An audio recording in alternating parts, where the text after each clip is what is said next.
terowongan yang menghubungkan dimensi lain ke dunia kita. Gerbang, lubang dimensi itu menganga seperti luka di udara, memuntahkan energi asing ke dunia manusia.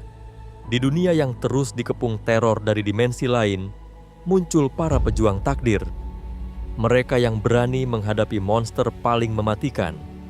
Masyarakat menyebut mereka pemburu.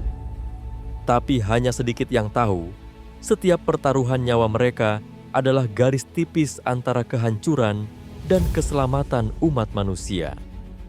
Dalam dunia di mana hanya yang kuat yang bertahan, seorang pemuda bernama Sung Jin-woo memutuskan jalan hidupnya untuk menjadi seorang pemburu, penjaga terakhir umat manusia.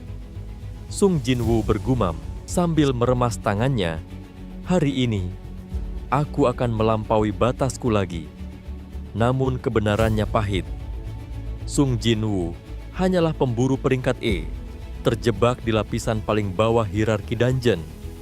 Sementara yang lain diagungkan, ia harus bertaruh nyawa demi misi-misi kotor yang takkan disentuh pemburu peringkat tinggi. Si healer menghela napas panjang. Luka lagi? Tangannya bersinar kuning berada di atas luka Sung Jin-woo yang masih mengucurkan darah. Dia berbisik dengan suara penuh iba dan frustasi. "Seharusnya pemburu peringkat E seperti kau tak boleh diseret ke dungeon level ini." Sung Jin-woo meringis. Setiap sel di tubuhnya berteriak untuk menyerah. Tapi bayang-bayang di sekelilingnya seperti berbisik, "Satu langkah lagi." Tulang rusuknya yang patah menggesek dengan brutal setiap kali bernapas. Namun, justru rasa sakit itulah yang mengingatkannya. Ia belum menjadi bangkai. Sung Jin-woo mengepalkan tangan yang hancur. Bayangan di matanya tiba-tiba mempertontonkan memori mimpi buruk itu. Menara pencakar langit kota Seoul berdiri seperti kristal raksasa di bawah matahari sore, memantulkan cahaya keemasan. Di balik kemegahan itu, bayangan-bayangan gerbang dungeon mulai merayap, sebuah ancaman yang disembunyikan oleh kemilau kota modern. Sung Jin-woo berjalan sendiri di tengah kerumunan. Tubuhnya yang bisa menyembuhkan luka tusuk dalam semalam, yang merupakan satu-satunya hal istimewa tentang dirinya, terasa seperti lelucon kosong. Dia bergumam sendiri, "Ini bahkan memalukan untuk menyebutku sebagai pemburu." Kereta bawah tanah berdesis seperti naga logam. Sung Jin-woo mengusap bekas luka di pergelangan tangan, peninggalan dari dungeon kemarin. Dia mengumpat dalam hati, "Aku selalu terluka dan bahkan sering mendapatkan pengalaman hampir mati. Pekerjaan di mana hidupmu dipertaruhkan. Pemburu. Aku tak melakukan ini karena aku menyukainya." Adegan beralih ke sebuah situs konstruksi yang terbengkalai.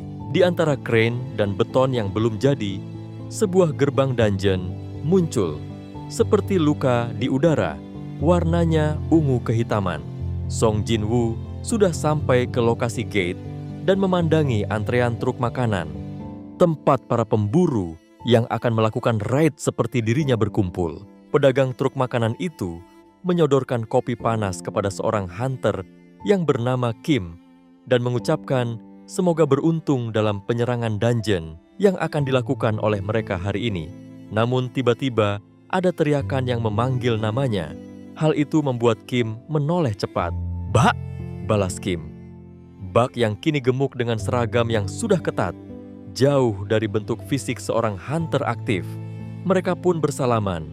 Kemudian Bak menjelaskan bahwa istrinya sedang hamil anak kedua. Kim pun paham dan memaksakan senyum sambil berkata bahwa tidak ada yang bisa menghasilkan uang secepat penyerangan terhadap dungeon ini. Tampak Bak menyatakan kekhawatirannya kepada Kim karena sudah lama berhenti menjadi hunter dan sekarang dia terpaksa untuk memulai lagi. Namun perhatian hunter Kim segera teralihkan karena beberapa hunter yang hadir di sana tiba-tiba menyapa seseorang yang baru saja datang, dan selusin mata pun beralih ke arah orang tersebut. Seorang hunter menepuk bahu Jin-woo yang berlapis jaket tipis sambil berkata dengan nada menyindir, "Bukannya sekarang udara sedang dingin-dinginnya?" Jin-woo pun tetap merendah dan berkata bahwa itu tidak seberapa dan langsung berlalu sambil tersenyum sopan. Sontak Hunter Kim langsung melambaikan tangan dan menyapa Jin Woo yang baru saja melewatinya. Pak Kim menanyakan, apakah Jin Woo sudah makan? Namun Jin Woo menjawab dengan rasa penuh terima kasih bahwa dia sudah makan tadi. Bak menoleh dengan rasa penasaran. Bak kemudian bertanya pada Pak Kim, kenapa orang-orang pada heboh ketika hunter satu ini datang? Apakah dia hunter yang kuat? Pak Kim hanya tersenyum sini menanggapi pertanyaan Bak. Dia menjelaskan dengan suara pelan, Sung Jin Woo adalah hunter terlemah di dunia. Bak nampaknya bingung dengan maksud Pak Kim. Apakah dia benar-benar yang terlemah? Kim menjelaskan bahwa hanya sekedar di dungeon peringkat E sekalipun, Jin Woo mendapatkan luka. Bak berkata dengan prihatin bahwa dia tidak menyangka ada orang selemah itu.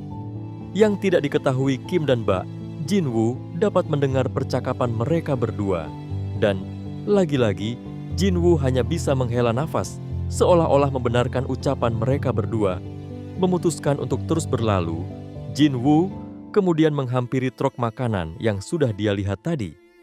Dia lalu memesan 1 cangkir kopi, namun pelayan mengatakan dengan penuh penyesalan bahwa kopi sudah habis. Jin Woo bergumam dalam hati, bahkan hanya sekedar kopi. Sialnya aku. Melihat Jin Woo yang melamun merenungi nasib, pelayan tersebut menjadi tidak enak hati. Dia kemudian meminta maaf kembali. Namun, lagi-lagi Jin Woo menjawab, tidak masalah. Masih dalam suasana hati yang miris dan sedih, tiba-tiba Jin Woo dikejutkan dengan teriakan seorang perempuan.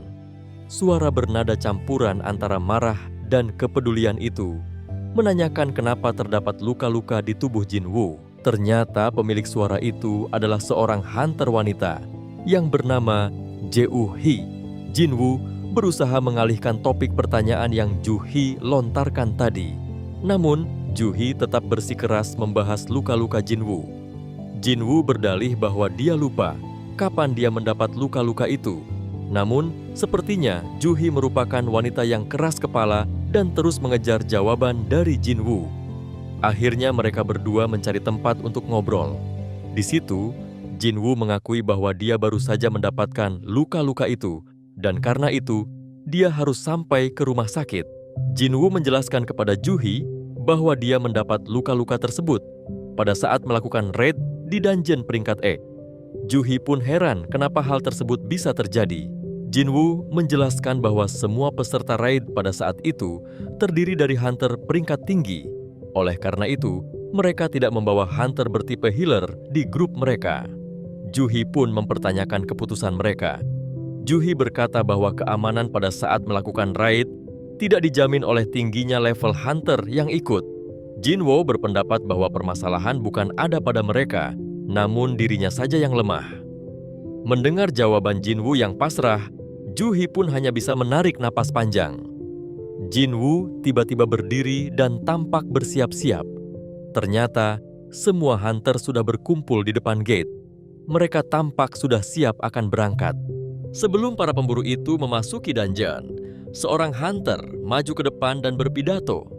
Hunter itu berkata bahwa penyerangan kali ini haruslah menjadi penyerangan yang menyenangkan. Lalu, dia meminta persetujuan dari semua anggota tim bahwa dia akan menjadi pemimpin penyerangan kali ini. Hunter Buck menyambut tawaran hunter tadi yang ternyata bernama Song untuk menjadi pimpinan tim. Dia setuju karena sudah lama tidak melihat kemampuan Hunter Song. Di lain pihak, Hunter Kim mengatakan bahwa Hunter Song merupakan hunter dengan peringkat tertinggi di tim ini. Jadi wajar ketika dia menjadi pemimpin. Kemudian pendapat Hunter Kim dan Hunter Buck langsung diikuti oleh beberapa hunter yang lain. Dan mereka semua setuju Hunter Song memimpin penyerangan kali ini. Dan terakhir, Jin Woo pun juga ikut memberikan persetujuannya kepada Hunter Song Chi-yul. Lalu dengan kesepakatan ini, para hunter satu persatu memasuki dungeon dengan percaya diri. Hunter Kim menyempatkan diri untuk memberi nasihat kepada Jin Woo untuk selalu jaga diri dan diusahakan untuk tidak terluka di dalam dungeon nanti. Jin Woo pun mengiyakan dengan senyum canggung yang terukir di bibirnya. Kemudian Hunter Ju-hee bergegas masuk ke dalam dungeon sembari mengajak Jin Woo. Lalu, dengan menghela napas panjang dan pandangan penuh tekad, Jin Woo memantapkan dirinya dengan berkata, "Aku akan mencoba yang terbaik hari ini." Dan Jin Woo pun mulai menembus sinar biru dari dungeon yang terbuka di depannya.